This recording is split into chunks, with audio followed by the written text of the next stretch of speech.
how long I could be late. I'm running on standard Israel time here. Can you all hear me? Can you all see me up there? Because I can't see you. Anyway, I am delighted to be at the Museum of Tolerance. I'm delighted to be here with my dear friend and soul in arms, David Suissa. Shalom, everybody. So this book is called Ally. I wrote it in about a year. It's 400 pages long. I took off 50 days for last summer's war to defend Israel on television. You may have seen some of that. And then when I finally finished it more or less on time for Random House, I had to figure out what to call it. So you don't think about it. It's title. It's a non-trivial question. What do you call the book? I knew it had to be 2 syllables, 1 word. Don't ask me how I knew this. Just had to figure 2 syllables, 1 word. And then one day I was next to my wife and I turned to her and I said, it's called Ally. And she said to me, someone going to look at this and say it's Alley. And I don't want to embarrass anybody, but this book has been introduced in various forums around the country as Alley. And then my wife's name is Sally, and she says, well, someone's going to say you forgot the S. But ally it was. Ally is one of the most beautiful words in English. Think about it. It always has a positive connotation. You can be a partner in crime, but never an ally in crime. And in Hebrew also, ally is one of the most beautiful terms in Hebrew. Ben Brit. Ben Brit, that evokes the special relationship between the Jewish people and God. The United States and Israel are special in their alliance. They have a special relationship. I know of no other country in the world, including Britain, including France, Italy, no other country in the world that has all at once a deep spiritual connection between them. And this is a very religious country. More people go to church here than any other industrialized Western country per week. And I can't tell you how many times I would go into Congress and go into the office of some legislator from West Texas whose district was 5 times the size of the state of Israel, probably didn't have a single Jew in that district, and he had the Bible opened up on his desk, open to the book of Genesis where it says, those who bless my people shall be blessed. And the congressman would point to that and say, you see that? You see that? I believe in that. How much do you want for Iron Dome? No kidding, many times. Who has that connection?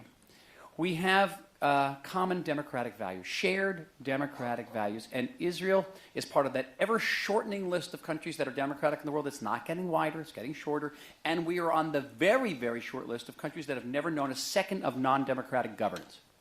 Think about that. It's Great Britain, New Zealand, Canada, Australia, not a second. And we are the only member of that elite club that has also never known a second of peace, which is quite extraordinary. We didn't have a strategic relationship with the United States until the '67 war. We fought that war with French arms, you remember? French Switzides. And it was only on the 7th day of that war that American policymakers woke up and said, whoa, there's this little superpower out in the Middle East, just defeated a couple of Soviet-armed Arab forces. We should be aligned with that country. And thus was born the U.S.-Israel strategic relationship, which today covers vast areas. I could spend an hour just talking about this. It's joint weapons development, anti-ballistic systems, intelligence sharing, special forces training, every area you can possibly imagine. You know that every American combat pilot, helicopter jet pilot, wears an Israeli helmet? Amazing. So find me another set of countries in the world that the United States has this type of relationship that is spiritual, democratic, and strategic. Totally special. In many ways, we are one another's ultimate allies. And yet, the United States and Israel have divides. We are separated. We are separated on issues that go back to 1967, settlements, Judea, Samaria, the West Bank, the peace process. We're divided on issues that go back to 1948, the status of Jerusalem. Very deep dive. We're divided on issues of arms sales to the Arabs, which is quite extraordinary. You know, the United States gives us $4 billion a year in aid, Biden aid, and 75% of that aid is spent here in the United States. It creates tens of thousands of jobs, but the United States is also selling tens of billions of dollars to Arab countries. Now also within the framework of this possible Iran deal, they're trying to compensate these Arab countries. Who knows who's going to control those arms 5 years from now? Look what just happened since 2011. The Middle East is completely unraveled. So it's an issue. We have these divides, and they sometimes can tear the entire fabric of the relationship asunder. We've seen it happen the last couple of years. I won't go too deeply into my own biography, but, or autobiography, as it were, but I always thought of myself as a person who could span the divides. I grew up in this country. I grew up in New Jersey, other side. Someone here from New Jersey? You're supposed to take a clap at that point. Yay, yeah. I always said I spent more time in my office defending the state of New Jersey than I did defending the state of Israel. Senator Menendez didn't think that was funny. And, but I had a very typical American childhood. I was clumsy, dyslexic, fat, failing out of school. But I had my dreams, and I wanted to be a writer, which was pretty funny because I couldn't spell. I wanted to meet the girl of my dreams, which was pretty funny because I couldn't get a date to the junior prom. And I loved America. My father was a career officer in the U.S. military. He landed on Normandy Beach. He fought all through World War II. He's 90 years old, still going strong. I loved America. I loved everything America stood for. I loved its ideals. But from the earliest age, I was deeply in love with the Jewish people and saw that someday I would live in the state of Israel. I couldn't believe my luck that I was alive at a time in Jewish history when there existed a sovereign Jewish state, that I could live there, which was pretty funny because I also failed out of Hebrew school. And I wanted to be an Israeli soldier, which is funnier still because I couldn't run. Imagine running with a gun. But then when I was 15, I got my ultimate dream. My ultimate dream was when I was in the Zionist youth movement. We went to Washington, D.C. The book opens with this story. And I got to shake the hand of Israel's ambassador to the United States. His name was Yitzhak Rabin. And I said to myself, that's what I want to be when I grow up. I want to be the person who bridges these two gaps together. And in a very typical American way, I sort of lived out my dream. I taught myself how to spell, became a writer, a historian. I moved to Israel, taught myself Hebrew, learned to run, learned to carry a gun, became a paratrooper, met the girl of my dreams, Sally, who was actually too cool to go to the junior prom because she was busy playing Frisbee with Jerry Garcia, and read all about it. And then sometimes the dreams were nightmares. As a paratrooper, I participated in several wars. Our eldest son was wounded in combat. Sally's sister was killed by a suicide bomber. Not all. And then I actually got to work with Yitzhak Rabin. And then several months later, I attended Yitzhak Rabin's funeral. Now, some of the dreams, but there was joy. We raised this wonderful family in Israel. And then in 2009, I fulfilled my final ultimate dream. I was named by the newly elected Prime Minister of Israel, Benjamin Netanyahu, as Israel's ambassador to Washington. And thank you. But what a moment. This is ancient history, 2009. America's in the worst financial crisis since the Great Depression. Political polarization, war weariness from 2 wars in the Middle East. The entire Middle East is about to unravel. Syria and Egypt. Egypt would have one but 2 violent revolutions. Syria and Iraq would cease to exist.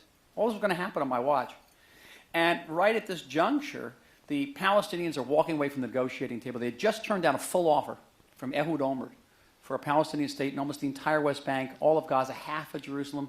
And then Mahmoud Abbas refused to negotiate with us. And the Iranians are going from 6,000 centrifuges to 19,000 centrifuges, enough enriched uranium to make 1 bomb to make 4 bombs with underground fortified installations. All this is happening, 2009 to 2011, all this is going on. And at this fateful juncture in history, you have 2 of the most mismatched leaders you could possibly imagine. Okay, you've got Benjamin Netanyahu, newly elected, and the newly elected 44th President of the United States, Barack Obama.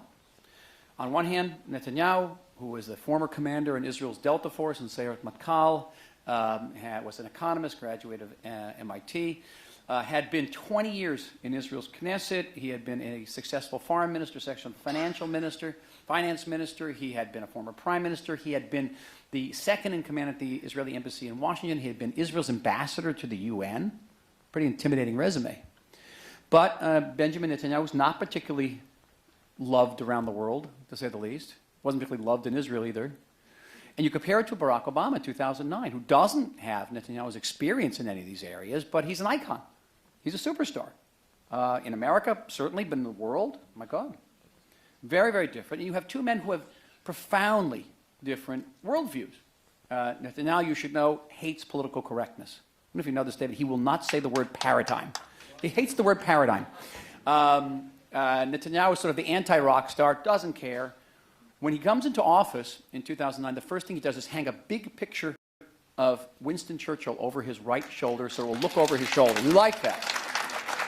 Barack Obama is political correctness incarnate. He is a rock star. And the first thing he does when he comes into office is to remove a bust of Winston Churchill from the Oval Office.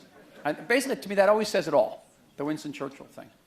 And, but also a deep variance in worldview. Obama, as the president's prerogative is, comes into office with a worldview. What does that worldview include? Heavy emphasis on American cooperation with world organizations like the UN, outreach to what Obama called the Muslim world. He uses the term. It's a very loaded term. Unprecedented American support for the Palestinians, a recoiling from military force, and reconciling with Iran, right from the get-go. And Obama comes into office and immediately discards two of the long-standing principles in the U.S.-Israel relationship: no surprises and no daylight. And this was the brief I got in the first day of the job. You should know there were two principles: no surprises, no daylight. Problem is, I never got to experience them because they were both jettisoned as soon as I got into office. What was no daylight means we can have our differences over settlements, Jerusalem. We can have the differences. We have to have them behind closed doors, because we have them outside. Our enemies will see that there's differences between us, and they'll take advantage of it in a way that impairs both of our interests. And no surprises means that if the United States is going to make a major pronouncement on foreign policy that impacts Israel's security, we're going to get a chance to look at that statement before it's given. That's what Bush did with Arik Sharon in 2002 on the roadmap. That was abandoned from day one, daylight and surprises. I was with Netanyahu at his first meeting at the White House in May of 2009, first of 12 meetings I participated in. And right away, the president surprised him by demanding settlement freeze in Jerusalem, by the way, which no prime minister can do. Prime minister has no more authority legally to freeze in Jerusalem than the president of the United States has to freeze building in Los Angeles. And not only were these demands surprised to Netanyahu, but they're made very, very publicly, very openly. Total pressure on us, no pressure on the Palestinians. So, surprise and daylight. Again, in May of 2011, this gets into sort of details, but I was assured on May 18th, 2011, that the president was going to give a major speech on the Arab Spring, and it would have no Israeli Arab or Israeli Palestinian component. Next day, the president gives a speech. It's all about Israel and Palestine, and it changes 40 years of American policy. He says that the basis of negotiations should be the 67 borders with swaps. That sounds pretty mundane, but the fact of it is the goal of creating a Palestinian state on the basis of 67 borders with swaps was always a Palestinian objective. It was never an American objective. And the president moved it. But he moved it not by just not telling us, but actually telling us something else. So there were surprises, and there were daylights on the peace process in a way that not only hurt our interests, actually hurt the Palestinians. Palestinians lost trust. It was Mahmoud Abbas who had the famous line that Obama put him up a tree and kicked away the ladder. The tree was the settlement freeze. And Obama kicked away the ladder because Mahmoud Abbas could not be less Palestinian than the president of the United States. So the president is saying you got to freeze. We can't have talks unless there's a freeze in Jerusalem. Then Mahmoud Abbas says, you build a balcony in Gilo, it's going to stop the peace process. So we had really difficult problems on the peace process, and even John Kerry in last April, when the process collapsed, if you remember, he testified to the Senate Foreign Relations Committee and said the process collapsed because the Israelis built 700 units in a settlement, and the process went poof. Remember this? I spent 12 hours on Israeli television trying to find a translation for the word poof. There is none. And that is, and where were the 700 units we were going to build? Do you know? In Gilo. And no Israelis think of Gilo as a settlement. Nobody, even on the left, they don't think of Gilo as a settlement. So it was an impossible demand. Now, does this mean that the President of the United States is anti-Israel? I've heard several terrible things said about him, and I don't know. I say again and again, no, he's not anti-Israel. He is in favor of a different type of Israel. It's not the Israel of the Likud. It's not the Israel of the settlers. He has this very romantic notion of a pre-1967 Israel, which he thinks was more liberal and more democratic. I assure you, Israel is vastly more liberal and democratic today than it was before 1967, but be it as may, that's his image of Israel. And there were times when we really needed him, and he was there. In December 2012, I was going into the Hanukkah party at the White House, and I get a call from the Prime Minister on my cell phone, and he's got a voice that you don't want to hear. It's panicked. A terrible fire has broken out in the Carmel mountain range. 26 people are killed. we have run out of retardant. That's that brown stuff they throw out of planes. We don't even have planes to throw it out. We don't have any extinguishing planes. He says, go to the president right now and get this stuff. Tell him we need help. So I said, fortunately, I'm right across the street from the White House. I'll walk in. I run into Susan Scher, who's the First Lady's chief of staff, who went to high school with me, and in New Jersey. His father played tennis with my father. And I said, I need to see the president immediately. Go see the president. I tell him the situation. Mr. President, Israel needs you. This fire is descending on Haifa. He turns to Reggie Love, his right-hand man, and says, give Ambassador Oren everything Israel needs. We set up an emergency room, action room in the NSC, in the West Wing. We worked all through the night. The U.S. military scrubbed warehouses throughout Western Europe to get us the retardant of America's 11 extinguishing planes. We got 8. We even got commandos, these hotspots who parachute behind fires and put out fires. They left Boise, Idaho that night and went through Newark and arrived in Tel Aviv the next morning. Amazing. So when we needed him, he was there. But that doesn't disguise the divides. And now we are at the most poignant and profound divide of all, and that is over the Iranian nuclear program. You know, Random House wanted this book to come out in October. I said, you can't put it out in October. It has to come out now, while the talks are on, before they sign this thing. Before they sign this thing. Random House said, no, this is when you put out summer books. This is when you put out Jaws. I said, okay, change the name of the book to Jews. We'll. So the book is rushed out. I apologize for some of the typos, but it had to come out now because the Iranian nuclear program is not one but 3 existential threats to Israel. It's the threat of a nuclear weapon. We're a one-bomb country, according to Mr. Rafsanjani, the former moderate president of Iran. Iran is the world's largest state sponsor of terror.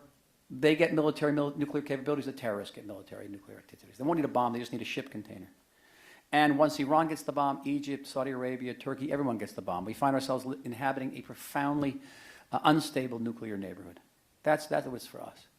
And then, in addition to that, we have, with the United States, divides. Now, the United States is a big country. It's far away. It's not facing this existential threat from Iran right now. We are. Our margin for error with Iran is exactly zero. Exactly zero.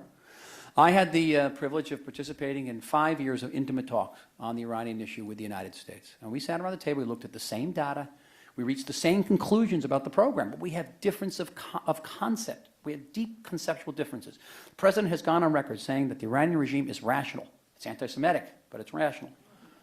Never mind, he said this. It operates on a cost-benefit analysis. It is capable of being a responsible regional power. Can even bring about reconciliation between Sunnis and Shiites if properly engaged. We see Iran as an irredeemably irrational power, a medievalist jihadist cult that openly plans jihad against us and genocide against 8 million Israelis, and is working actively to do that around the world. It's trying to kill Israelis and Jews across 5 continents as we are speaking, and upgrading its ability to do that. Again, we cannot take the risk with Iran. And one of my principal goal in publishing this book now, generally, was to create a conversation between Americans and Israelis, between American Jews and Israelis, around issues of trust and understanding, which pertain to many far-ranging issues between us. And I know David is anxious and saying, cut it off, get up here already, to discuss this with me. But it all boils down at the end of the day to trust, to trust. In December of 2012, there was a bitter debate in Israel whether we should take preemptive action against Iran. And there were leaders of the former leaders of the Israeli security and intelligence community who says, if we can't trust the President of the United States, who can we trust? Today, there is no conversation like that in Israel. Several weeks ago, the President went on Israeli television and said, we never really had a military option. And Israelis looked at each other and said, wait a minute, he said he's not bluffing. Is he bluffing? It's a question of trust, and the book is about trust. It's about love. This book comes from a very deep place. I basically have spent most of my life writing this book. Yes, it took a year to write, but it really took more than 5 decades to write. And it comes from a deep place of caring. It comes from a deep place of anxiety and a deep place of hope. It's a testament. It's a confession. It's a cry from the heart to reconcile, to repair and strengthen relations between the land of my birth and the land of my birthright, the land of my father to the land of my forefathers, all that. The United States has no substitute for Israel as its ally in the Middle East. We certainly have no substitute for the United States as our ally in the world. We are and will remain essential, not just for the security of the United States and Israel, not just for maintaining the last semblance of stability in the Middle East, but I firmly, emphatically believe the U.S.-Israel alliance benefits all of humanity, all of us. Ally. Thank you very much. David. Valerie?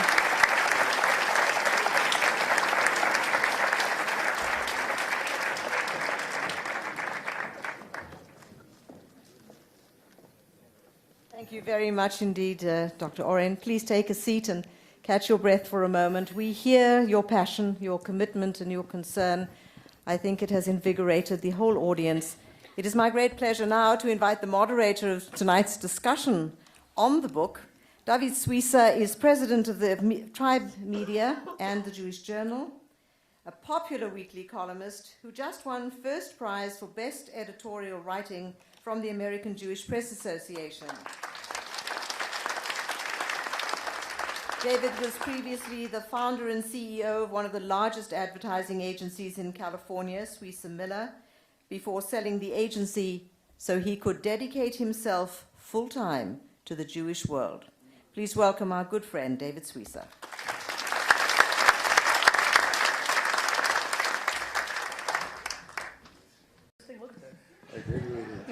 All these notes. Well, I have to start with this question. A lot of people have asked me, said, you better ask Michael, do you ever sleep? I saw someone in Tel Aviv walking with a T-shirt the other day, which I immediately identified with. I'll sleep when I'm dead. That's more or less it. Did you have any idea when you wrote this book that you would cause such a stir? Yes. Not necessarily from some of the quarters that I managed to stir, as you know. We have a wonderful fellow. We have a common friend, Yossi Klein-Levy, a wonderful author. If you haven't read, I hawk his book. Let's hawk his book. Like Dreamers. And we were walking along. We were in Jerusalem about 2-3 weeks ago, and Yossi asked me, "Are you ready for this? You have any idea? Have you girded yourself for what's coming?" And I said yes, but I think it's very abstract. The attacks on the book haven't been about the book. They've been about me.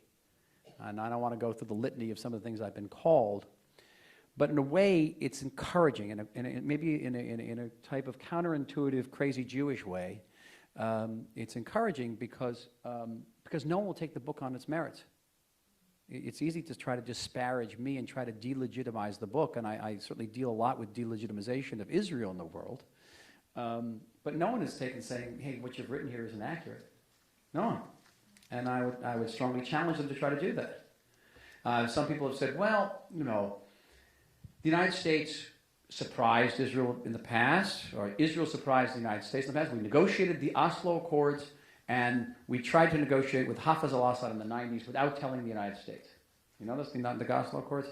I said, yeah, but those two examples are about 6-7 years apart, and both of them are about issues that were in accord with American policy, making peace. In June of 2009, the president goes to Cairo. Remember this? Skips over Israel, gives a speech that's twice as long as the first inaugural address, gives a whole series of policy pronouncements from unprecedented American support for the Palestinian cause, settlement freeze, Jerusalem settlement, Jerusalem neighborhood freeze, reconciling with Iran's right to peaceful nuclear energy. This is a country that's trying to destroy us. All this was done without telling us. Without telling us. Now, tell me that wasn't departure from policy. It was. Let's talk about daylight. I want to read you something I saw in the Washington Post. It's from Philip Gordon, and he says, the problem with the book is that Oren's main argument is a caricature bolstered by exaggerations and distortions that will probably contribute to the deterioration of the very relationship the author purports to cherish. So regarding daylight, here's what he says. Let's just take a few examples.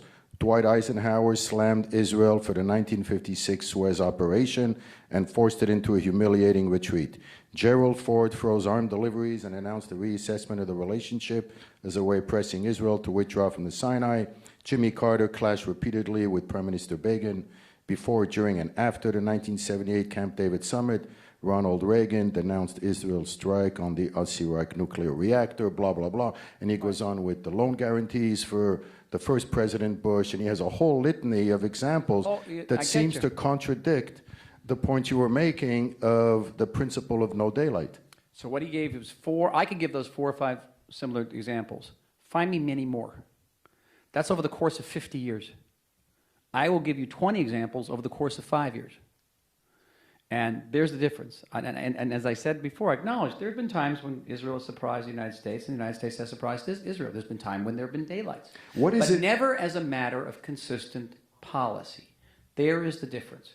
And one of the great advantages I have is sort of what would say a contemporary historian. And this is the first time I've ever written in the first person, friends. This is the first time I had to think about what voice I was as someone telling my own story, is that I don't really have to speculate about much of what the president thinks because he says what's on his mind. And the president made a statement in January 2010 where he said expressly, I'm putting daylight between Israel and the United States, and proceeded to do so. He had a reason. He said when there's no daylight, the Israelis sit on the sideline, and that erodes our credibility with the Arabs. I thought that was wrong. I thought that was one of the most important parts of the book. Oh, the daylight part. And if you read the interview with Jeffrey Goldberg from a few days ago in The Atlantic, Jeffrey takes on Michael on every point except for that one, when he makes the point that when there is daylight, when there is no daylight, that Israel does not. He was making Obama's point, but the truth is that when there was no daylight with George Bush, we took more risks, and that's the point you were making. I haven't seen anybody challenge that. Have you? Because I think empirically it's very difficult to challenge it. When there was no daylight between George Bush and Arik Sharon and George Bush and Ehud Olmert, Israel withdrew from Gaza, a tremendously costly and traumatic experience, and then Olmert offered a Palestinian state to Mahmoud Abbas. None of that has happened during these years when there has been daylight, because it's very simple. It's human nature. Two things happen. The Palestinians understand that they cannot insinuate themselves between us. Right? When there's daylights, the Palestinians don't even feel they have to negotiate. They can go to the UN. They don't need the United States. They can get for free from the UN what they'd have to pay for in negotiations, which is Palestinian statehood. But beyond that, Israelis, we make concessions when we feel secure. This is something Richard Nixon understood. He was no lover of Zion, but he understood. We give the Israelis weapons, we make them feel secure, they'll make concessions. And we proceeded to make concessions. We gave up a piece of territory that was 4 times the size of the state of Israel. Why do you think Obama didn't understand that? I don't know. I don't pretend to know. He had a worldview. I just, I gave myself a course called Obama 101, where some of you have read the book, where I take all my historians' tools and set to work to try to understand who this person is, because certainly back in the first year of the first term in office, very few people knew who he was. We didn't know who he was. And I reached some conclusions, I think, which most of which have held to this day about how he would act in certain areas. What I do say is that the Palestinian issue is one of several kishka issues. I hope that would catch on, that issue. I want to see journalists using this term. Kishka issue. Non-proliferation is a kishka issue. Iran is a kishka issue. U.S.-Muslim relations is a kishka issue. Palestine is a kishka issue. But what about America and Israel? Is that a kishka issue? Not in the same way. It's not an issue that he's going to come back, that he feels that he has to correct and he has to resolve, and that's part of his legacy. His legacy is not going to be as a great president who is known as a great ally of Israel. He's a sufficient ally of Israel. How do you explain this? But he's the president who's going to bring about a sea change in 30 years of basic cold or hot war between the United States and Iran. And by the way, against the last point, David, the White House has said that the Iranian deal will be the single most important accomplishment of the Obama presidency in foreign affairs, quote unquote. So that's quite a statement.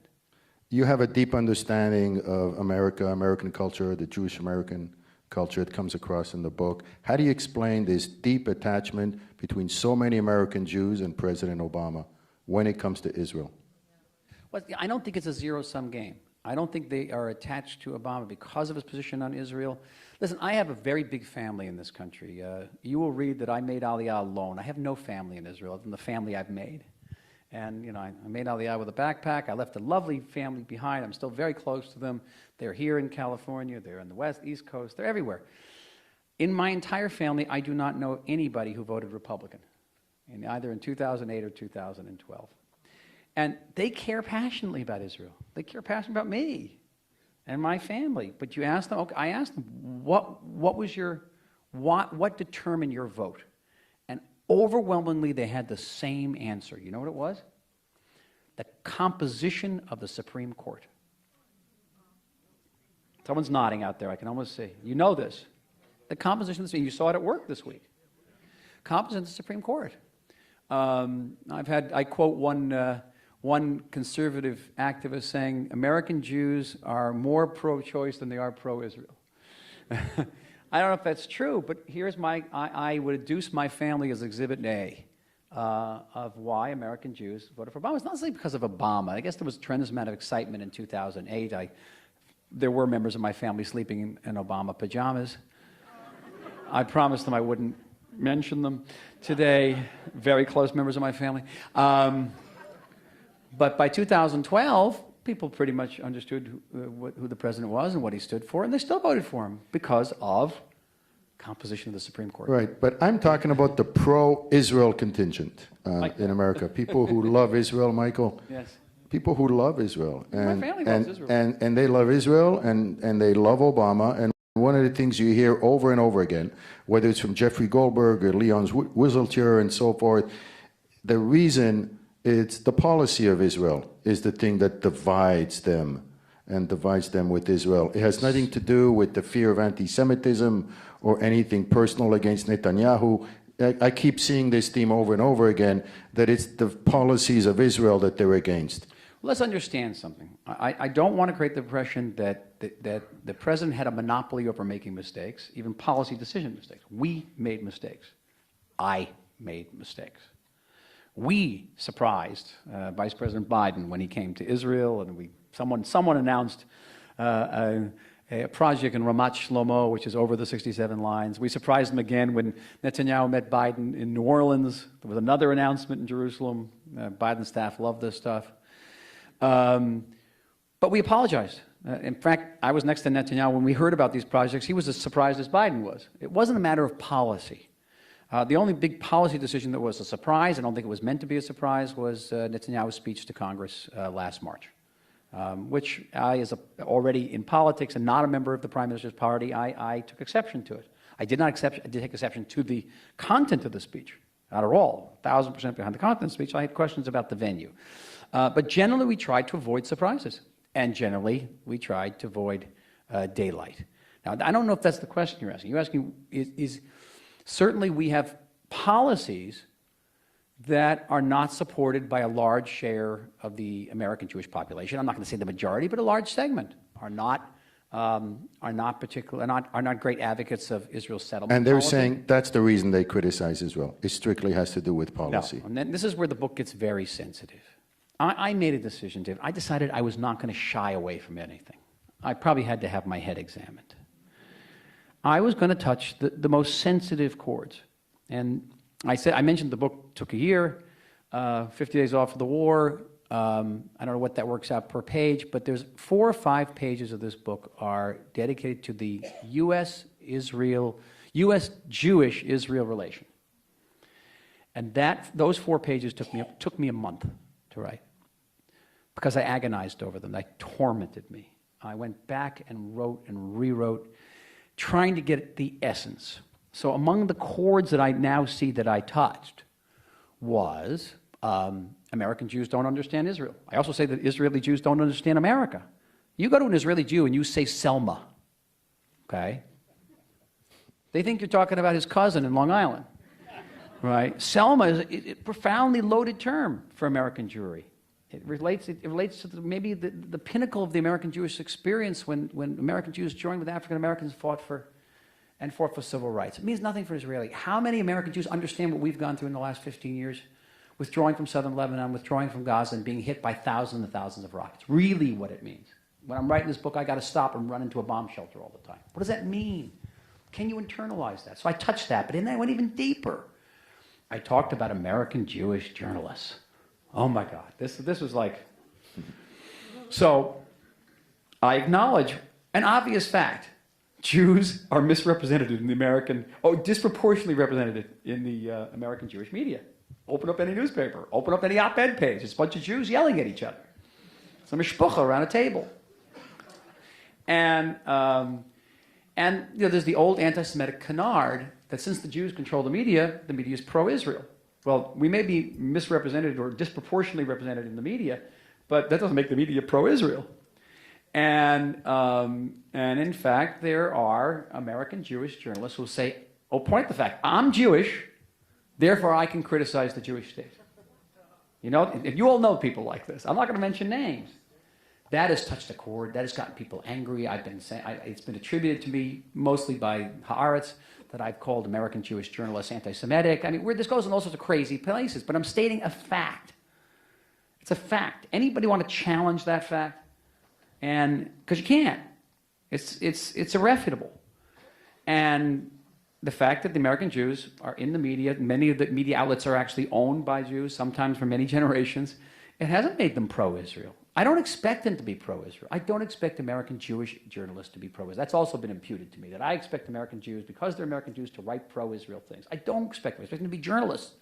What I do not expect them to do is to say, I'm Jewish, therefore I'm not those Jews. I'm different. And I think that's a legitimate claim. The rebuttal that I've heard and that I've seen is that their criticism is based on Israeli policy. It has, they disagree with what Israel is doing, and they have the right to criticize. In fact, speaking of that, my partner in crime, Rob Eshman, wrote a column this week, and it had to do with, I have one question for Michael Oren, and that was his question.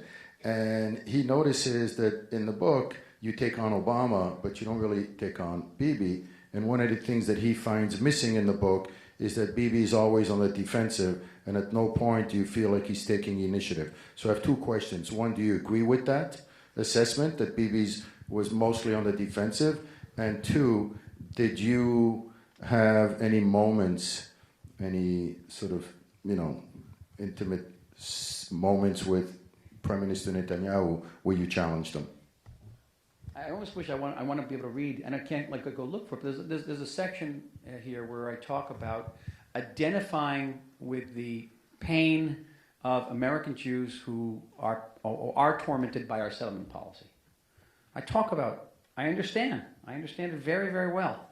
And I think that maybe Rob missed that part. It's a whole paragraph. And it's long for me.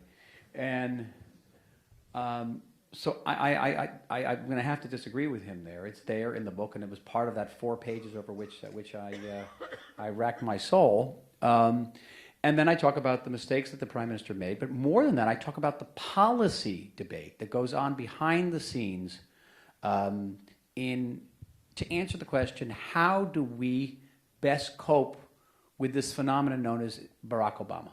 Because it's something different, something we have not known, certainly since the middle Reagan years. It's also the problem with Phil Gordon's history, because things change. The U.S.-Israel alliance is not static. It's very dynamic. And since '85, all of his examples are before '85, notice. Mm-hmm. P.S. We have had no daylight, no surprises. And so the debate goes something like this. I say to the Prime Minister, I think we should adopt a policy of rope-a-dope. Remember, those of us at a certain age who remember Muhammad Ali had this plan of holding up his gloves in front of his face, take the punches, roll with the punches, but when we have to dig our heels in on an issue like Iran, we can dig our issues in, we can dig our heel in. But there were others around the Prime Minister who had a different idea. Their approach was more like Giuliani's broken window theory, that if you don't take a strong stand on the broken window, you're going to get larger crime. So their feeling was if you didn't stick up to Obama on the small stuff, he would sort of steamroll you on the big stuff. And we had a genuine policy debate. Now, sometimes I prevailed. Netanyahu did, I don't take credit for this, but Netanyahu did become the first leader of Likud to embrace the two-state solution. He did become the first Israeli prime minister ever to effect a total freeze of building in the West Bank. And you were against that, but you went along with it. I was ambivalent about it. Because it was I go into my establishing a ambivalence. bad Don't- precedent of having to sell I your didn't want to presence. create a precedent. I was concerned that we create a precedent of paying the Palestinians to negotiate. Right. But I would also say, I say that I was up against a choice, a difficult choice. Do we create a bad precedent with the Palestinians, or we get into a frontal collision with the President of the United States? But your So for the preference- moratorium for me was the lesser of two evils. Right. But I want to say that in the times when the Prime Minister took my advice and said rope-a-dope, he didn't get a lot of credit for it from the administration. Listen, I'll give you the worst example of all. September 2012. There was a tremendous amount of talk about whether Israel was going to strike Iran preemptively. Tremendous tension. We're approaching the U.S. presidential election. Will Israel strike Iran before the presidential election? An attempt to, make the president look bad. You remember this whole discussion. And I get called to the Prime Minister's house in Jerusalem. I fly there from Washington, and he's busy making a drawing as I walk. I'll never forget this. Drawing of a bomb, a little fuse with a red line. And we sat and we did this. We go back to the suite at the hotel. There's a call from the president waiting for him there. Thank you. Thank you, my friend. You've given me time and space to work out a negotiated agreement. 2 years later, sources in the White House, and I can say this in this museum, 2 years later, sources in the White House are citing Netanyahu's bomb speech and calling him chicken shit. I spent 12 hours on Israeli television trying to find a translation for the word chicken shit into Hebrew. It doesn't work. Hebrew doesn't go together. But you talk about not getting credit for something. Right. We went out in line. So most of the book, here Rob is right. At the end of the day, we're a tiny country. The United States is a superpower. And most of the book deals with the question, how do we cope? What is the answer to this? What I found the most poignant thing in the book was how you had a near obsession with nurturing and maintaining the strong relationship with America. It was something that animated you fiercely. And you had some differences with the Prime Minister on that. You were more the rope-a-dope, and he was more sort of tough, I guess is the word. And now what's happened in the past few weeks since the book came out, this relationship that you value so much, it seems that it's made things worse. Does that give you any sort of ambivalence or how do you react to that? This relationship that you value so much, and maybe the reaction to the book, and especially to the 3 op-eds that were written. I think I certainly didn't make things better with Phil Gordon and Martin Indyk. But my indications of what I'm hearing from Washington are very different. That it's about time someone wrote this book. And I'm hearing this from an interesting quarters. And that this book is giving people who have been discomfited by the situation, across the political spectrum, by the way, a chance to, first of all, re-engage with some of these crucial issues, to pull back from a certain brink. For those people who are very concerned about the bad deal that is transpiring in Europe, I'm not sure the Iranians are going to sign it. It strengthens their position. Because I think if you read the book is very nuanced, it's very balanced. What you haven't cited is all the criticism I've gotten from the right, because I'm too good to the president. I'm too good to Hillary Clinton. I get a lot of that every day. You should see my emails, what they look like. But how do you react to a legendary American Jew, maybe one of the top Jews in America, like Abe Foxman, who's really legendary? Wasn't that a film with Tom Cruise? Yeah. So Abe Foxman, takes you on for these attacks, and he asks you to walk back these unfair attacks that he calls, that you said on Obama, accuses you of, borderline conspiracy kind of discussion. I mean, how do you react when you see something like, not from an extremist, but from Abe Foxman? Does that hurt? Yeah, but not in the way you'd think. I don't take it personally. He imputed to me things that I not only did not say, I would never say. I never said that Obama abandoned. There's a quote from him. That Obama embraced the Muslim world to abandon Israel and the United States. Does that sound like something I'd say? Okay. What's sad to me is it has to do with the state of American Jewish leadership. And, I grew up in a community the section on the Jewish community in Israel is called We Are One. Because I grew up in the period when UJA used to raise money under the logo We Are One. Except in this book, We Are One has a question mark after it. And I addressed the question, can we still say we are one? And one of the facets, one of the components that enabled us in the 60s and the 70s to say we are one is because we had leadership, and had very strong leadership, that was recognized as sort of being a general Jewish leadership. And that has been lost. I mean, you have some very great leadership in this institution, you really do, and they're national leaders, and I deeply appreciate them. And at the Jewish Journal. And at the Jewish Journal. And the Jewish Journal, yes, we do. But we need that next generation of Jewish leaders. I hate to tell you this, they're younger than we are. We need the Jewish leaders who are coming up who are in their 20s and 30s and are willing to do some very brave things. They're not easy times for anybody. And they're not likely to get easier. So we need brave souls, spirited souls, people who are deeply rooted in their Jewish identity, who care about Jewish peoplehood, and operate out of a deep sense of Jewish morality. That's what we need. Now, one thing I noticed is the 3 op-eds you wrote were, I don't think they did justice to the book. The book was so nuanced and so deep and it was so rich, and I guess that's the nature of the beast when you only have 700 words. But when you look back and you see that so much of the animosity and division that happened regarding the book came from those 3 op-eds. And if you had to do it again, would you do anything differently?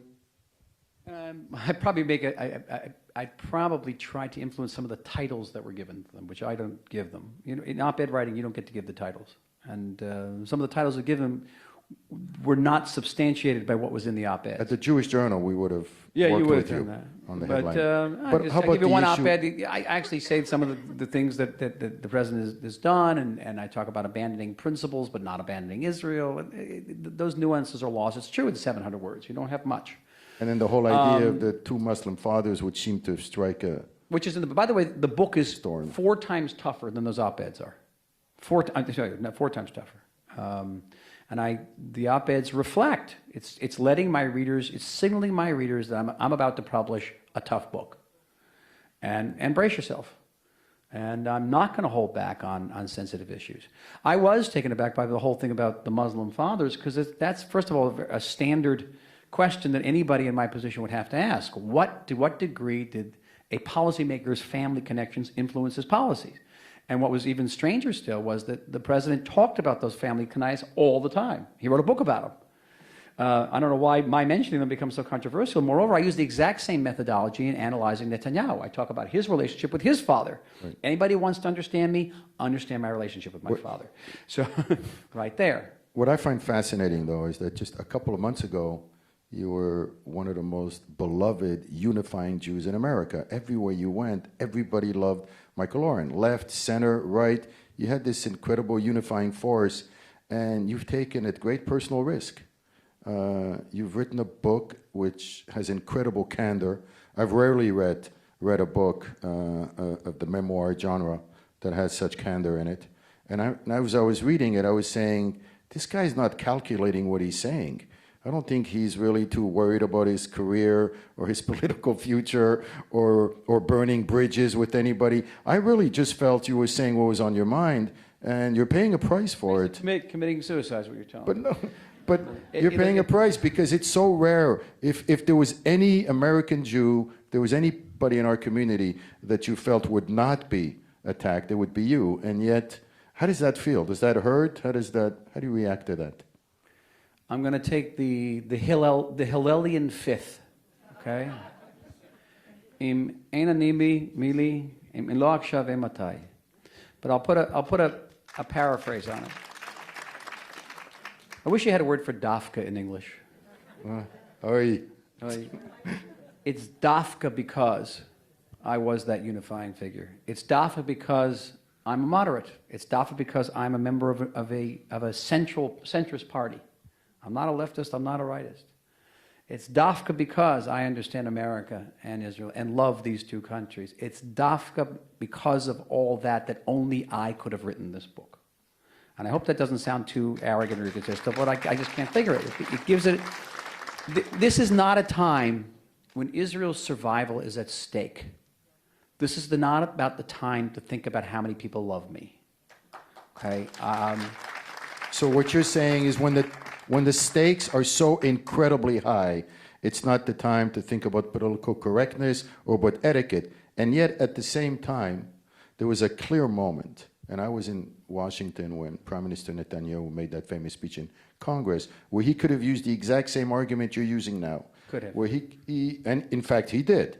And the stakes are so high that I realize I'm ruffling a lot of feathers, including at the White House, but the stakes are so high that I have to do it. And yet, you still were against the speech. I was, but for very tactical political reasons. I didn't know whether it would force those who were against the treaty, the bad deal, to rally around the president. It was a purely diplomatic notion. It's the prime minister's right and duty to say what he did there. Said what he did. It could have been, there are aspects of it that could have been handled better, certainly. Let's talk about Iran. But go ahead. Again, I want just the last point about this. I'm going to put a very fine point on this, and I urge you to accept my earnestness in saying it. Is that if I hadn't written the book, I don't know if I could have lived with myself.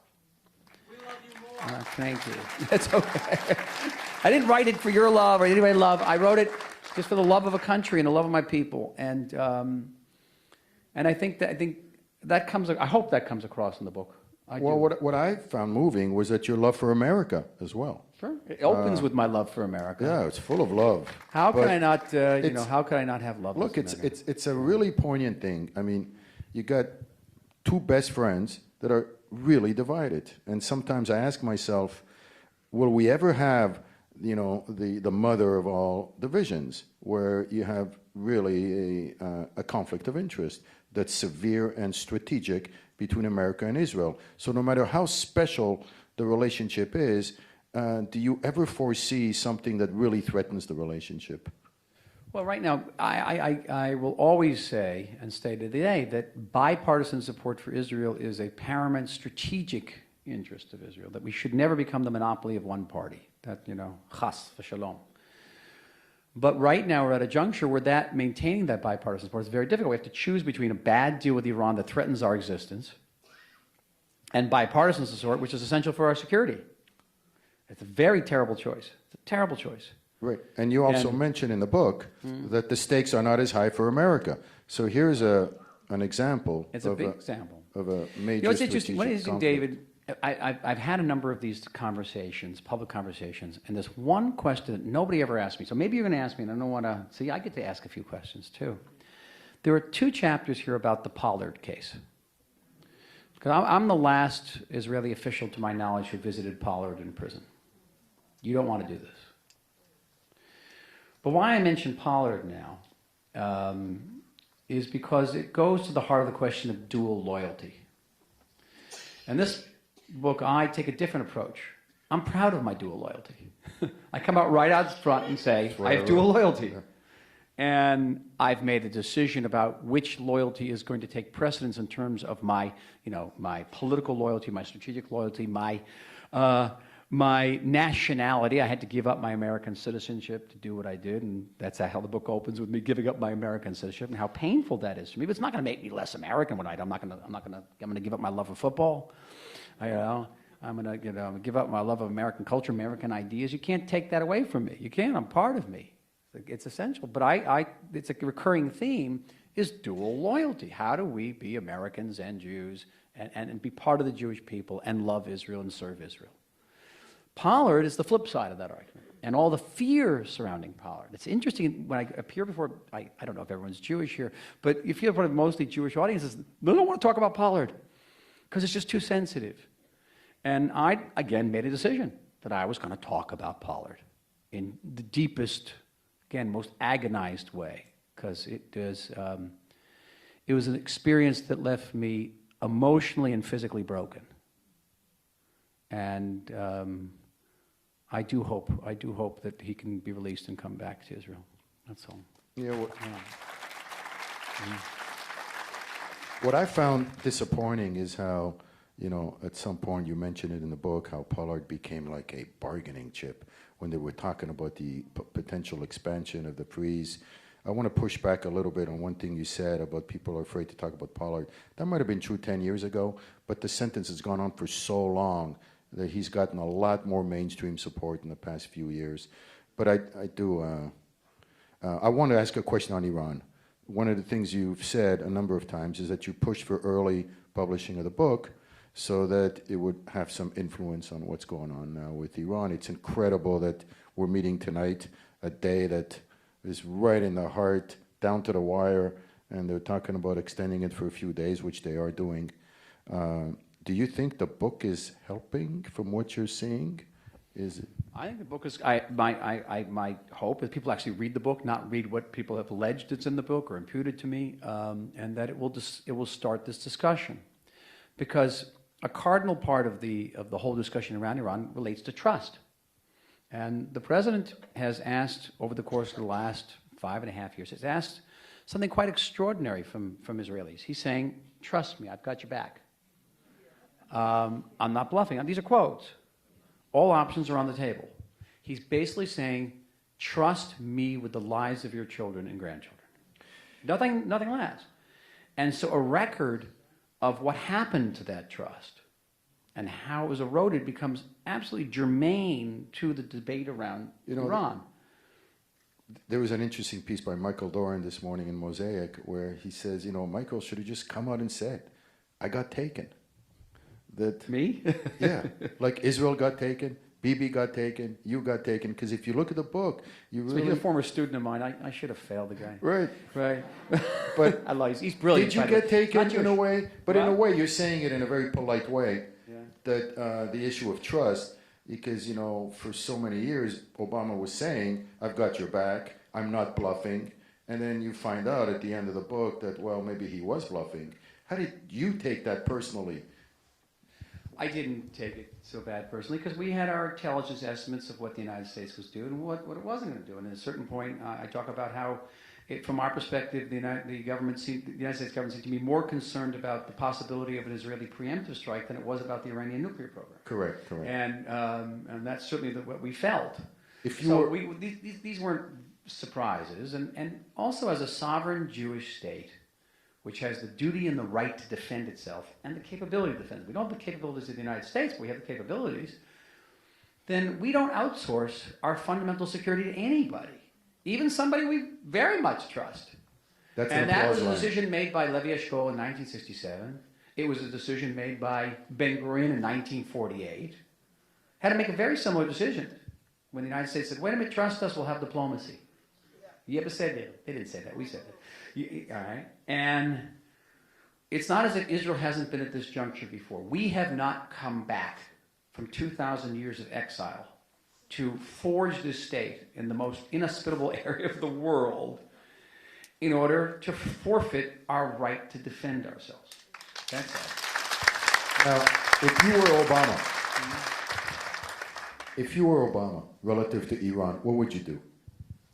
I can't say that because Obama has a certain worldview about Iran. But if it was you, if you were now president of the United States and you were in charge of the negotiations, I would say what would you do? When I made a statement going back I keep on going back to 2009, it's the year of creation. When I say that the window for diplomacy will not remain indefinitely open, I got to stick by that. And I got to close the window. He made a statement yesterday. The president said, I may walk away from this deal. It's not a good deal.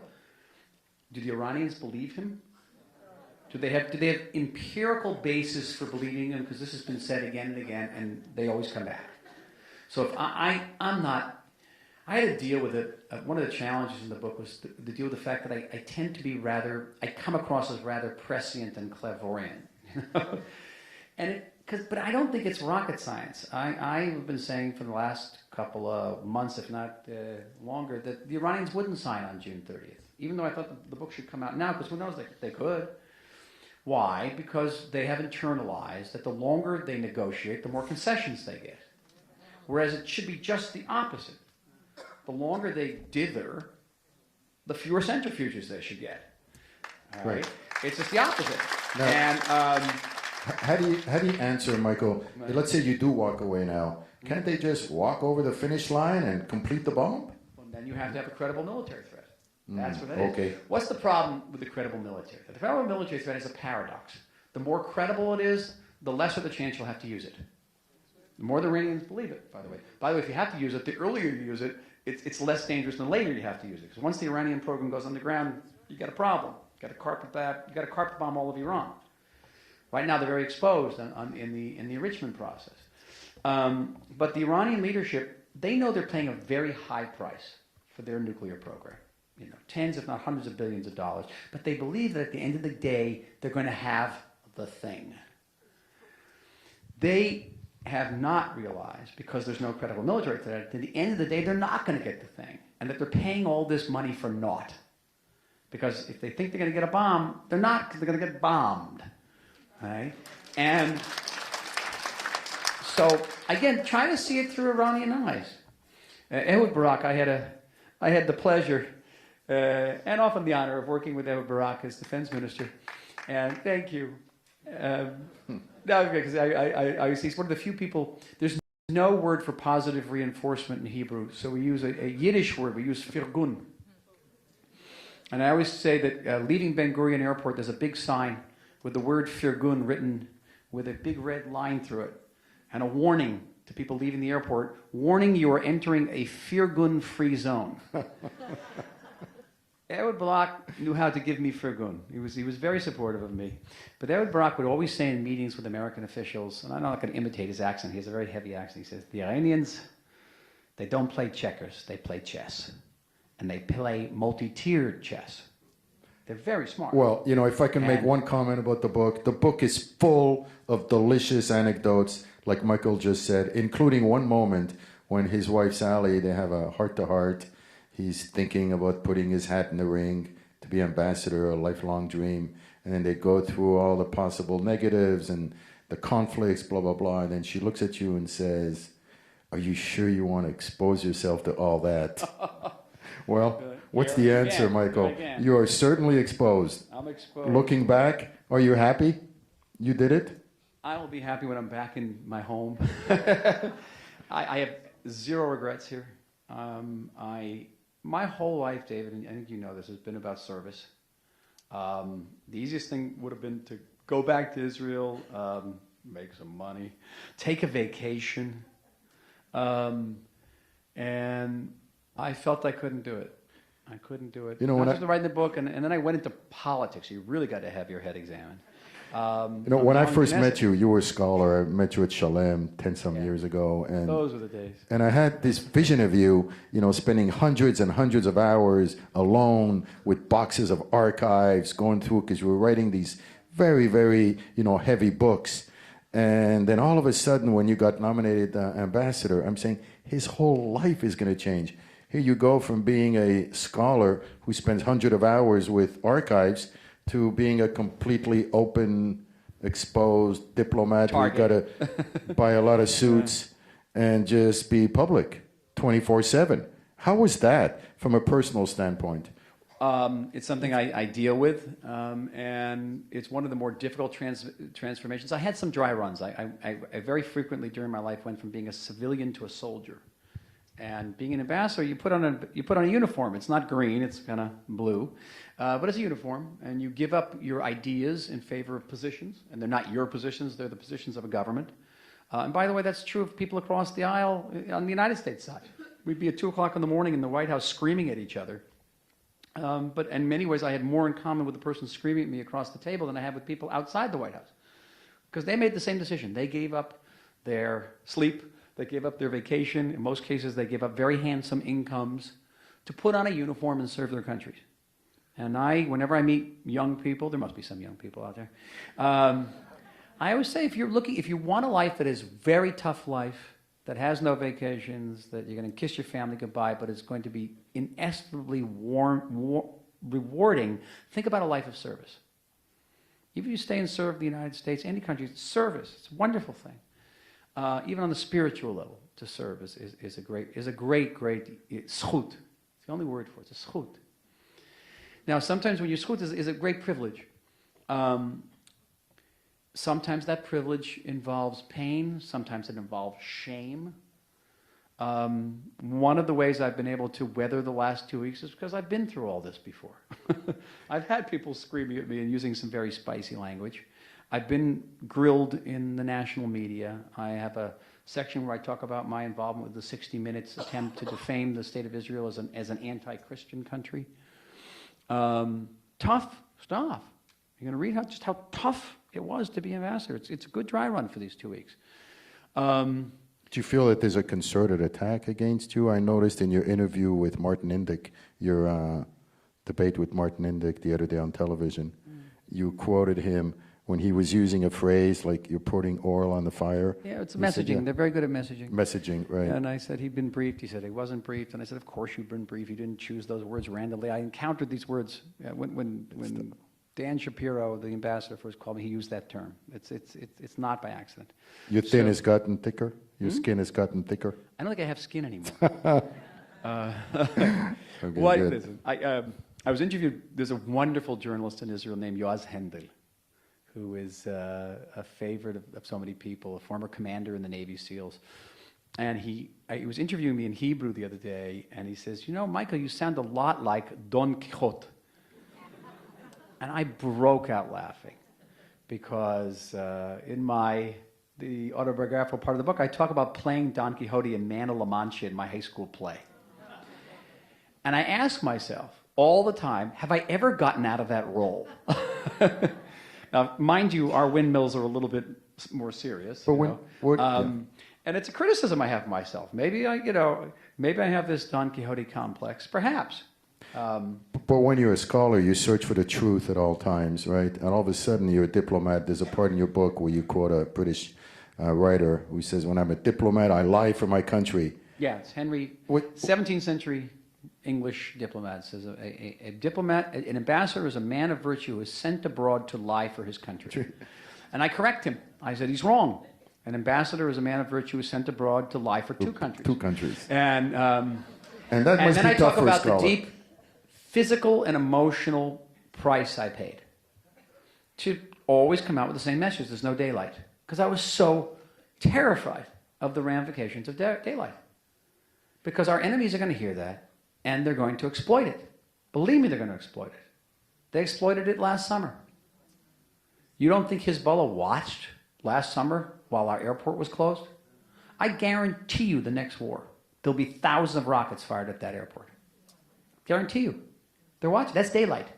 Well, you distinguish between diplomatic daylight and security daylight because you give a lot of credit to President Obama for the tremendous help in terms of security cooperation and so forth. But you said something here that I had not read anywhere else. You distinguish between the two types, the security daylight and then the diplomatic daylight. And when it comes to the enemy, they don't distinguish between the two. Well, this was a policy decision. I don't know what level, I don't know what the actual policy-making process was, but clearly the president said that I'm going to put daylight between Israel and the United States on the diplomatic process. Remember, when there's no daylight, the Israelis sit on the side and do nothing. But to counterbalance it, he decided to make far less daylight on security. And we're going to upgrade our support for Iron Dome, other systems. We're going to make the intelligence relationship even more intimate, as if one would compensate the other. And it becomes a messaging. We, the administration, have presided over the closest security cooperation that Israel's ever known. And it gave his defenders a talking point. It gave his defenders... All the time, especially toward the American Jewish community. Right. It was particularly directed at American Jews, but beyond a talking point. If you talk to anybody high up in the Israeli intelligence or security establishment, they'll tell you. We've never had it so good. And so this was supposed to counterbalance one and the other. The problem is we are in the Middle East and it doesn't work. Because in the Middle East, they don't distinguish between diplomatic and security daylight. They just see daylight. And we have a very harsh sun in the Middle East. And it's blinding. And clearly, Hamas last summer didn't distinguish between the two daylights. I thought that was one of the best insights in the book. We're going to open it up. Questions? Anybody? Yes, right here.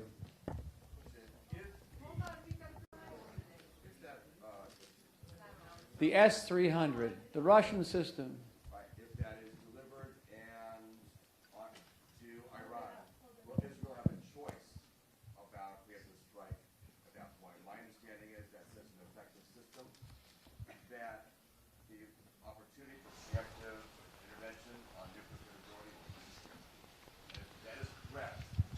I don't know. I will not try to minimize the challenges posed by the S-300's anti-aircraft system. It's a very advanced system. But, you know, we're pretty smart people. That's all I say. Go ahead. Welcome. Thank you very much for coming out to see us tonight. Talking about Kishkus, what emotional effect did it have when, for example, you went out to Irvine University a bunch of years ago and you had to encounter that crowd there? And here in the United States, when you have 75% of Jews voting for Obama, does that give the president kind of support that he has the Jewish support that allows him to put daylight between us and Israel, United States and Israel? Well, I think we're asking some of the same questions again. You know, do American Jews not care about Israel? And I gave my family as Exhibit A. As a good example. They care passionately about Israel, but they care about other things. And they care about issues that are closer to Obama's agenda than, say, to a Republican agenda. It's not just about Obama, it's about the Democratic Party. They're Democrats. So my answer to you is obvious. It's an empirical yes, because there has been daylight, and the Democratic Party has paid a certain price in Jewish vote. It went from 78% in 2008 to 70%, and sometimes I've seen figures as low as in the 50s now, but still the majority of American, if there were to be, if he were to go for a third term, I think he'd win the majority of American Jewish votes, handily. Is this one of the greatest divides, Michael, between America and Israel, the Jewish communities, when you see how Obama is perceived in Israel relative to how Obama is perceived in America? I mean, the numbers are just dramatic. Well, the most dramatic drop was after the Cairo speech. He had a quite high support in Israel when he was first elected. There was a lot of excitement. The Cairo speech, the support for the popularity support, Israelis don't vote, plummeted to 4%. Probably the lowest level ever of a president, and that was shocking. And I felt the reverberations of that because I got some anger from that from American Jewish members of Congress who were angry about it and thought we hadn't done enough to improve the president's image. This woman has a. I'll repeat it if you want. Yeah. Seems to me that the Iran deal for Obama is a feather in his cap. He's going to do everything to sign. He thinks it is. He said it. Yeah, regardless of the consequences. We're hemorrhaging our crowd here. What did we say? Right. But What? My observation is since Obama came to power and so publicly lashed at Israel, that anti-Semitism around the world have risen tremendously. A lot of Muslims in Europe feel free because if the President of the United States is lashing at Israel, why shouldn't we? You're touching. Talk about us talking a sensitive nerve, and I didn't shy away from this one either. Listen, when the administration's messaging is that if Israel doesn't agree to a two-state solution, we will become isolated, we will be sanctioned, we will become an apartheid state. We hear that in Israel as a threat. And it's interesting, you mentioned Jeff Goldberg. Jeff Goldberg, whom I quote, went on CNN one time and said, hey, that sounds like a threat. Sort of like saying, nice Jewish state you have here, it'd be a pity if something were to happen to it. That kind of threat. That's the way we heard it.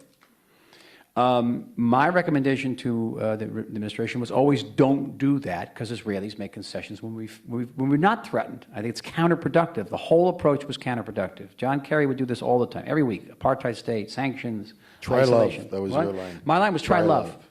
We respond to love.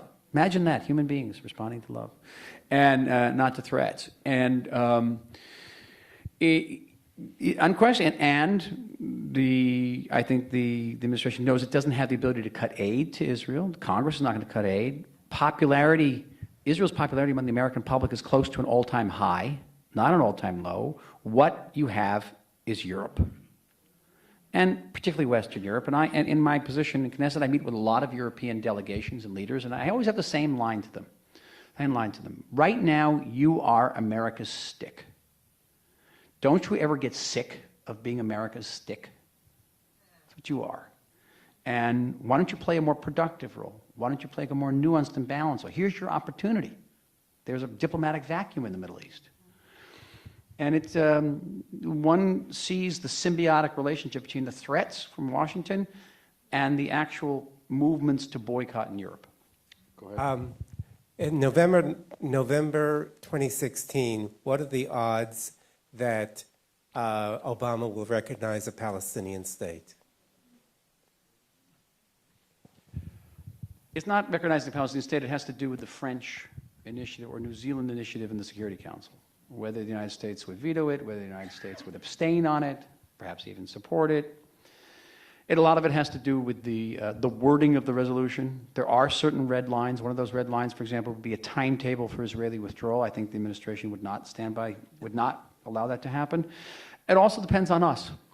And I want to put my cards on the table. I am not a member of the Prime Minister's party. I'm not a Likudnik. I represent a party which is a centrist party, though we're in the government. I have had the honor of being the architect of our party's diplomatic platform. We support the notion of a two-state solution. If you ask me if you think it's going to happen tomorrow, I don't think so. Do I think if it even happened, would that Palestinian state be able to sustain itself? It would not. Okay, last summer, Hamas tried to kill Mahmoud Abbas. The only reason he's still alive is because of the IDF. He wants the IDF to withdraw. All right. They'll be taken over by Hamas at best, if ISIS is not worse, and very quickly. But our position should be, we're at the table. Even though the chair is empty across from us, we're at the table. And I think we should go back to an understanding that existed between Ariel Sharon and George Bush in 2004, the Bush-Sharon Accord, which said that we recognize, the United States, recognize that there will be areas of Jewish Jerusalem beyond the 49 armistice line and the major settlement blocks of the West Bank, in which 85% of the settlers live in less than 2% of Judea and Samaria, that those areas will always be part of the Jewish state in the event of a creation of a Palestinian state. We know this. I published this in the Wall Street Journal about 3 months ago. It's called the two-state situation. I believe that if Israel were to adopt that policy, we could defend ourselves to a far greater degree against the possibility, danger of boycotts and sanctions from Europe. And I believe that we could get onto a different footing, maybe not with everybody in this administration, but certainly with the administration that will come into the White House in 2016. Well, there is an opening in the foreign ministry, Michael. You're aware of that opening? Yes. Okay. The French are talking in the Security Council basically about removing from Israel the right to negotiate and treating Israel like a child, and gathering together in the Security Council and dictating to Israel a settlement with the Palestinians. And I'm very concerned about that other shoe dropping in the future. We hear warning after warning after warning that President Obama is not going to veto. Please comment. I don't know. I'll be very honest with you. And I haven't known for close to a year now. I began to signal my lack of confidence in this last summer. Many Israelis looked at me and said, no. Now, the president himself has come out and said he's not sure how he's going to vote on this. So I don't have to gainsay what he says. I don't know. And I will say that it is a source of concern. Don't ask me to explain French diplomacy. I think that often it's an oxymoron. They get money from Qatar. There's a lot of money involved. There's lots of everything involved. Qatar's putting a lot of money into DAFCA. They do French. DAFCA to the United States. You know, every United States, they're right. going to do DAFCA. They also sense a vacuum. Diplomacy, like outer space, hates a vacuum. And if America's not the leadership there, the French will go in. They happened in Libya. And but I think this is what Rob Eshman was saying, that the being on the defensive and not sort of bringing ideas, exactly like what you were saying, like the two-state situation, establishing that you're not going to build outside of those settlement blocks, that kind of stuff, I think we feel is missing a sense of taking the initiative. Okay, but it was certainly in the book. Yeah, I write about the two-state situation in the book. It's there. It was. I'm sorry if somebody missed it. But I want to get just to the point here, is that understand why, see the big picture. in the French initiative? What's the big picture in the French initiative? If they pass a resolution which has a Security Council imprimatur on it for a peace plan that will basically supplant Resolution 242, and we violate it, you know what Mahmoud Abbas is going to do? He's going to take that to the International Criminal Court. And he's going to say, not only is Israel a war criminal for illegally occupying a member state of the UN, but it's also violating a Security Council resolution. And he's going to use that violation not to bring about a better two-state solution. He's going to use it to bring about our dissolution. That is a strategic threat. Hamas threatens us with rockets as a tactical threat. The real strategic threat is what's going to happen in the ICC. And that any Israeli security official will tell you. And that is the big picture. It's not just about a Security Council resolution. It's about sanctions. It's about delegitimization. Okay, a couple more. Go ahead. Oh, I'm sorry, there's somebody up there. Go ahead. Can we get a little colder in here? What? It is freezing. Is it just me? I got a suit on. What? I think they're trying to freeze us out. I think we're losing people because it's cold. What? Two questions. Number one, look into your crystal ball. What do you think is going to happen with negotiations, if there are any negotiations that finalize with Iran? The second thing is, I'm curious, you're in the Knesset. What is Israel thinking about what's happening in Syria? What are their thoughts? Oi Gewalt. I can't predict what's going to happen in the Iranian negotiations. I always say that I'm an historian by training. I have enough problems predicting the past. I do think the Iranians are going to drag it out. They may make a conclusion that they're getting so many benefits just from the negotiated process that they don't have to sign anything. Keep in mind, they've gone from becoming part of the problem to part of the solution. They may feel that the sanctions are going to begin to unravel.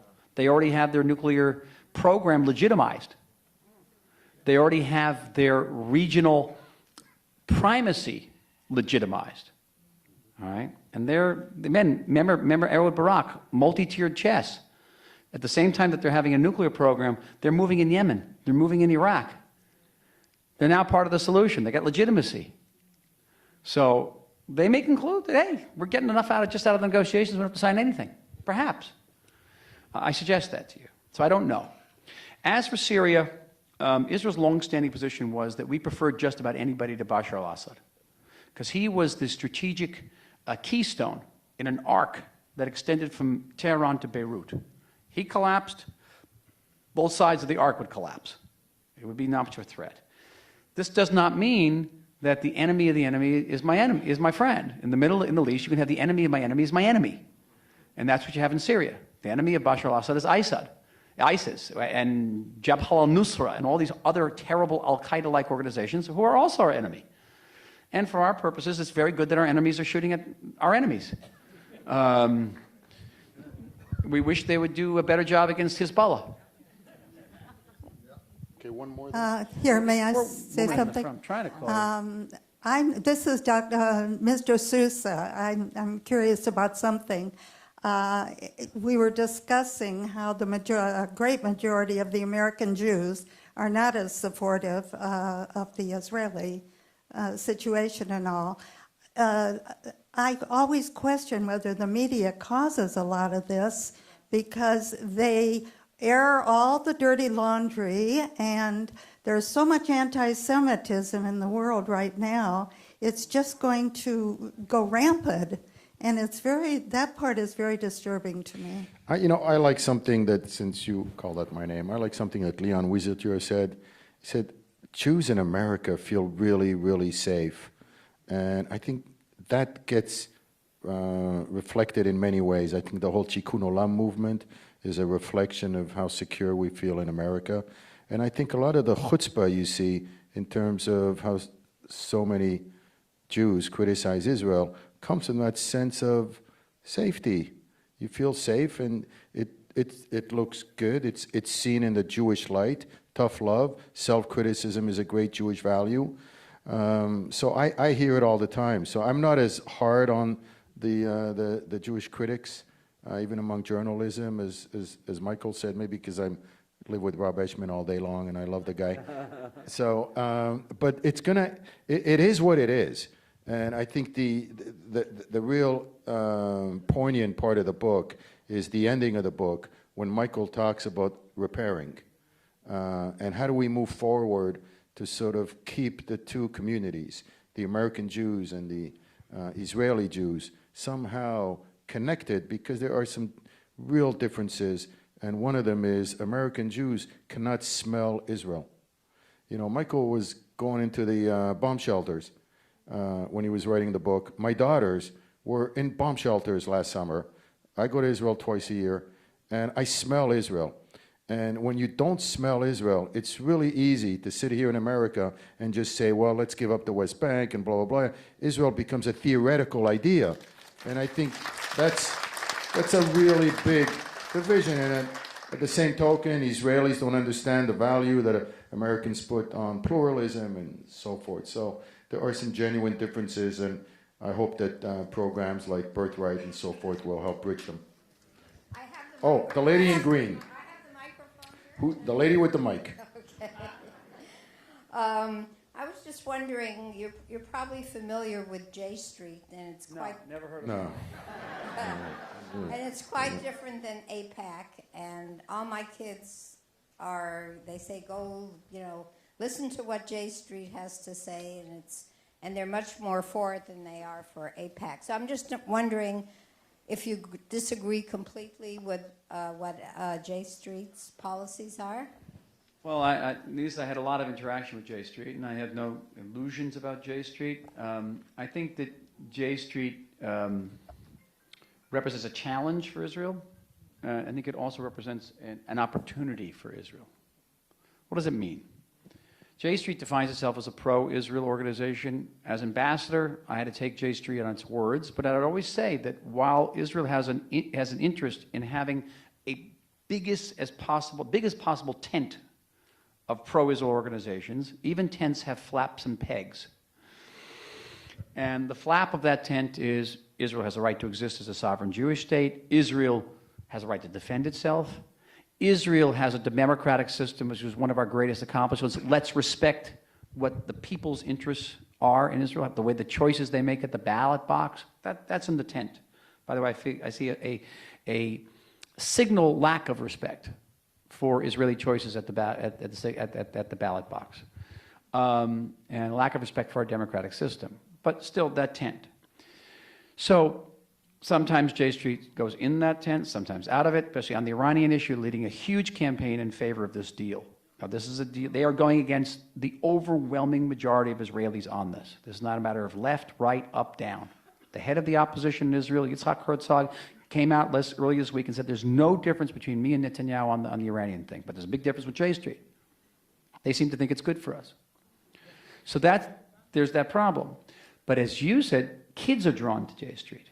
And for many of these Jewish kids on campuses, J Street is the last stop before they're out of the tent. It's not a way into the tent, it's a way out.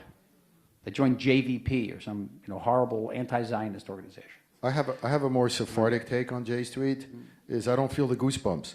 They keep telling me that they love Israel, and they support Israel, and I'm telling them, well, why don't you play the Atikva at your conventions? I just don't feel your love.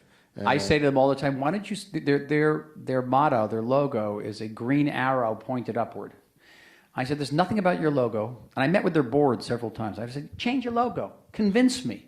Put the color blue in your logo. Put a Star of David in your logo. Got a green arrow. I said, hey, green's the color of Hamas. What are you doing here? Really. I don't get that. So I think it's very important that we, the state of Israel, reach out to the youth of J Street. It is important. We keep them engaged. But we also have to let them know that there are tents with flaps and pegs. And you can be out of it, too. And Michael, you've been a great representative of that tent, and we're really grateful that you took the time, and for everything you do for the Jewish people in Israel. On behalf of the Museum of Tolerance and the Wiesenthal Center, thank you very much again, Mr. Oren, Dr. Oren.